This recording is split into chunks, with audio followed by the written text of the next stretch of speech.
Hello viewers, welcome back. Today I got here the Honda TRX 520 and we're going to be installing the snowplow and snowplow bracket. Here we go. The first thing I'm going to do is remove the seat and the center panel.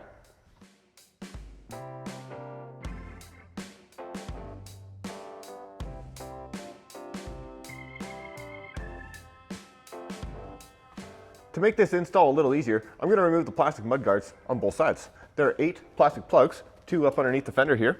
There are 2 10mm bolts and 2 5mm Allen key screws.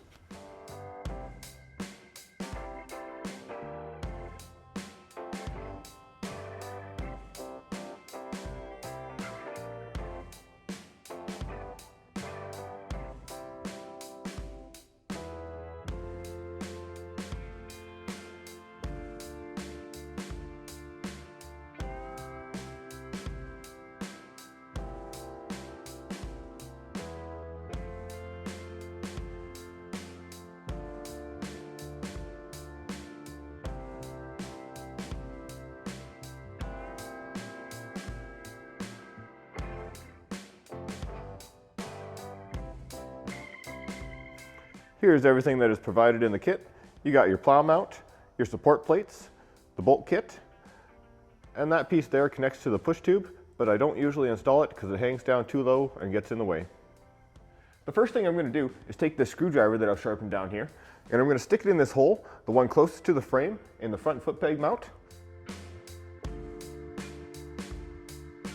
And I'm going to stab it through the skid plate.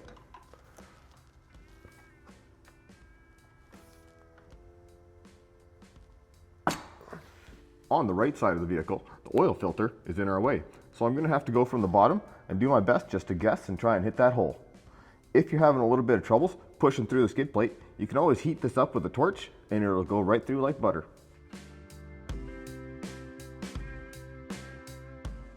Now that I got the holes marked, I'm going to take a 1 3/8 to a 1.5 inch hole saw and drill them out.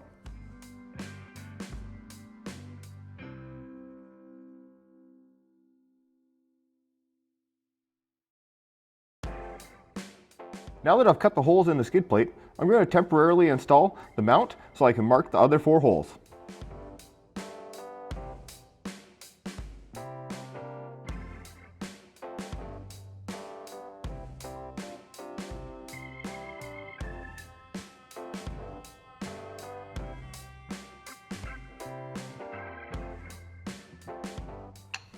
Now that I got the plow mount temporarily installed, I'm going to poke up through the 4 holes in the middle for my support plates. This time, I'm going to use the torch to make it a whole lot easier.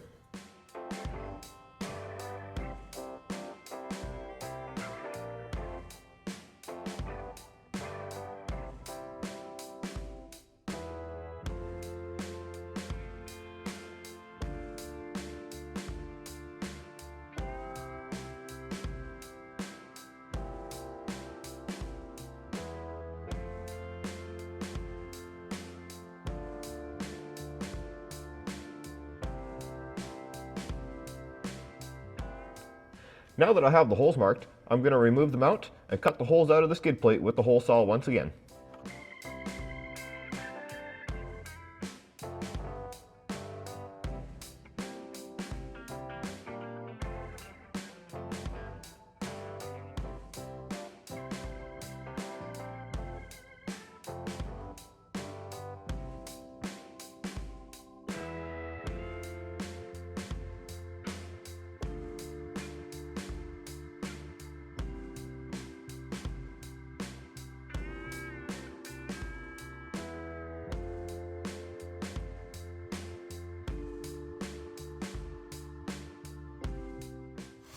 Next, I'm going to remove the first 4 bolts on the skid plate so I can lower it down and get the support plate into place.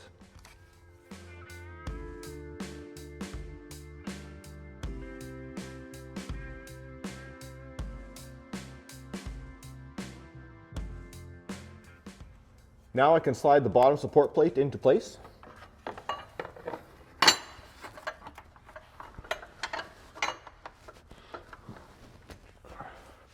And place the top one in its position as well. There are 3 sizes of spacers provided in the kit. The large ones are for the middle bolts, and these 2 are for the outside foot peg bolts. The big spacers for the outside foot peg bolts are just a little too big for their intended purpose. They're supposed to fit right in the frame here. They never do. So I'm going to have to cut that down, and then I'll show you what it looks like afterwards. Okay, so there it is, cut down. You can see it's maybe a 1/16 of an inch difference. Not a whole lot, but just what you need to fit in there. As you can see, now it fits right in. Still a little snug, but that's perfect. So I cut both my spacers down with my bench grinder. You could also use an angle grinder, but now I am ready to move on to the next step. To make this install a little easier, I'm going to take my bolts and set them in the holes, and then I'm going to duct tape them down so that they stay in place while I install the mount onto the bike. I'm also going to make sure I have my 4 short bolts in the middle and my 2 long bolts on the outside holes.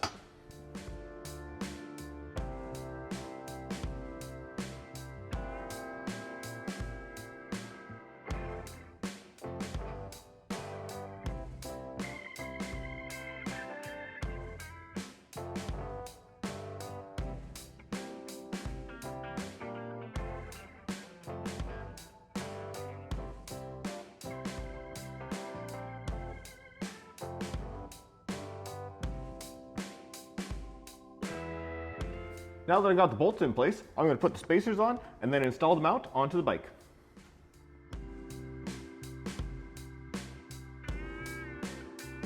Before you bring your mount up, make sure you have the rear foot peg spacers in place. We can now install the mount onto the bike.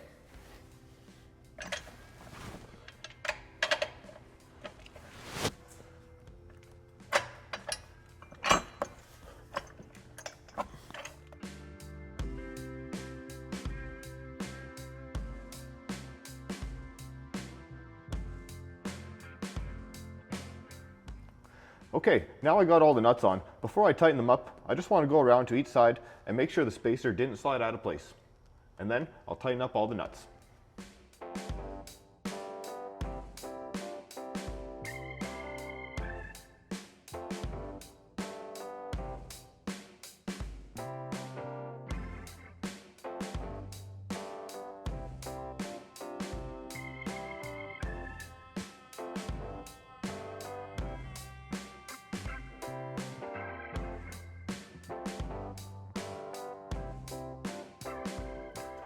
Make sure you go around and double check each one of your bolts, and then we're going to reinstall the mud guards and reattach the skid plate. If you're finding this one useful, make sure you hit that subscribe button, click that bell, and smash that thumbs up. It really goes a long way to helping out the channel.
I'm now ready to start assembling my blade and push tube.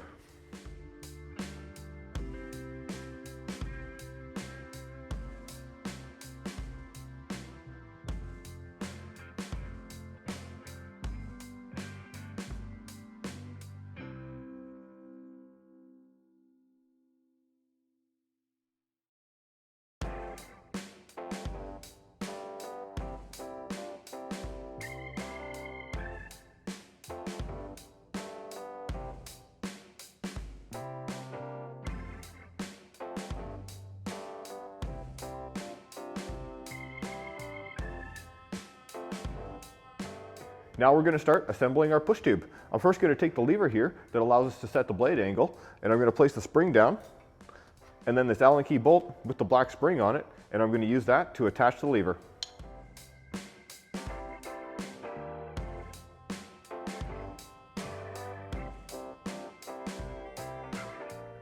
You can see I got the spring on the bolt side here, and when I tighten the nut up, I'm going to snug it down just a little bit, making sure the lever still has plenty of movement. Next, I'm going to install the black Allen key bolts into these bottom holes here, and these stop our blade from over-rotating.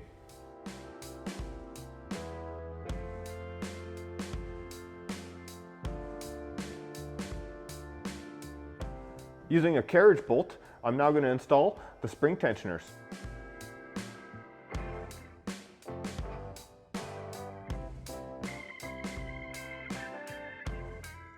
Using another carriage bolt, I'm going to install the plates for setting the attack angle of your blade.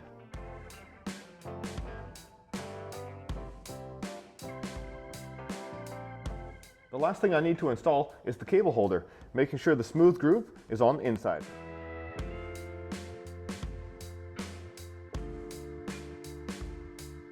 I'm going to take my 6mm Allen key and 13mm wrench and go around and tighten up the 4 Allen key bolts, and I'm going to leave the carriage bolts loose for now.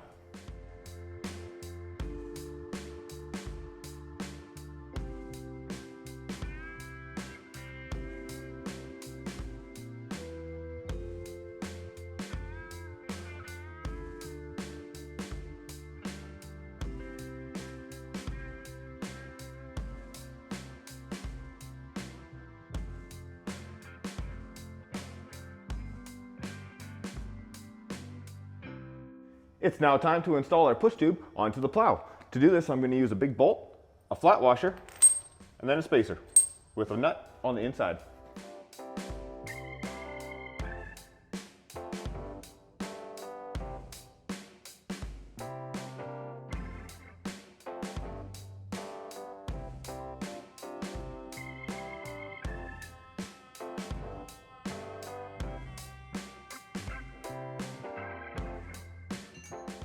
Now is a good time to tighten up these bolts.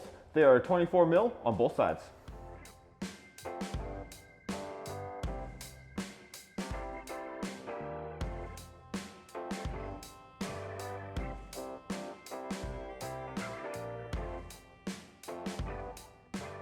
Next, I need to align and install my springs.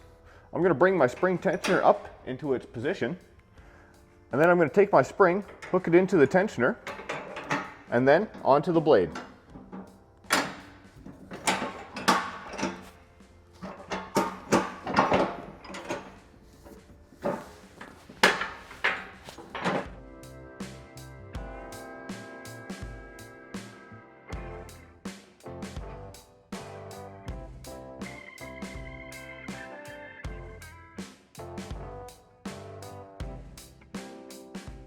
Before we tighten up our adjusters, just take a minute to make sure you have your springs aligned properly. Make sure the open gap on both sides is facing the blade. To tension the blade, I'm going to take my 3/8 ratchet and I'm going to place it in the front hole of the tensioner.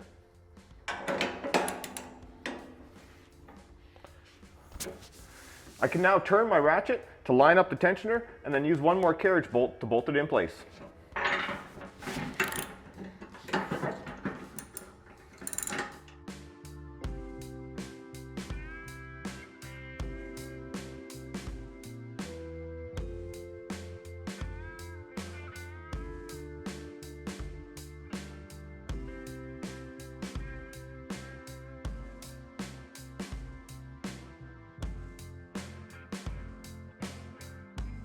If you find your blade wants to roll forward too easy, you can adjust the spring tension by moving this carriage bolt from this hole up to the front hole here.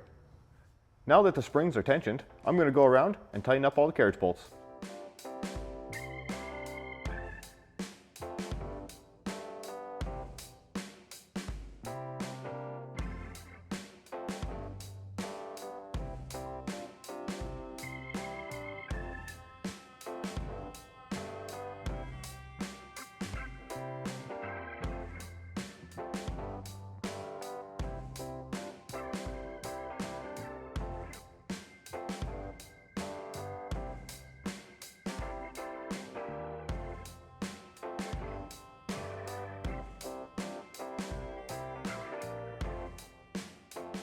Okay, the last two things I need to do is install my foot pegs and my cutting edge. The foot pegs are installed with these snap clips here.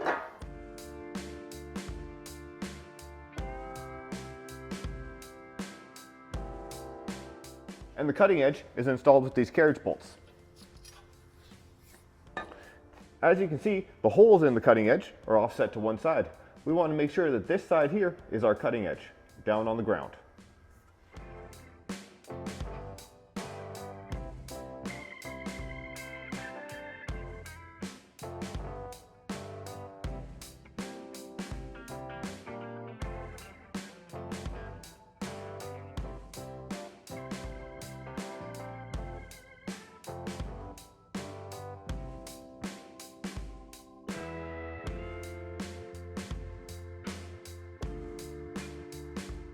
At this time, you can install this plate here that came with our plow mount kit if you would like. It goes right along the bottom of the push tube.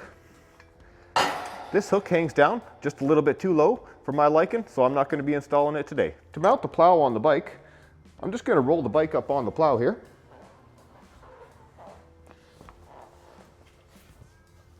Until the holes in our mount here line up with the holes in the push tube. I can then use a spring clip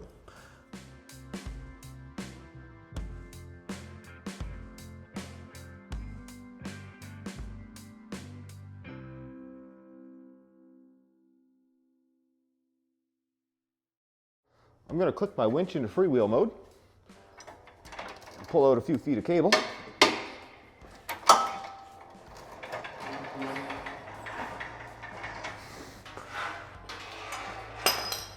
I'm going to hook my winch into the back of the push tube.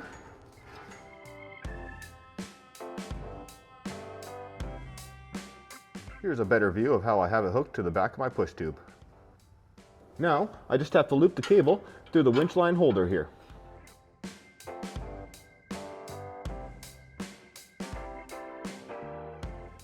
Don't forget to re-engage your winch. Let's do a quick test.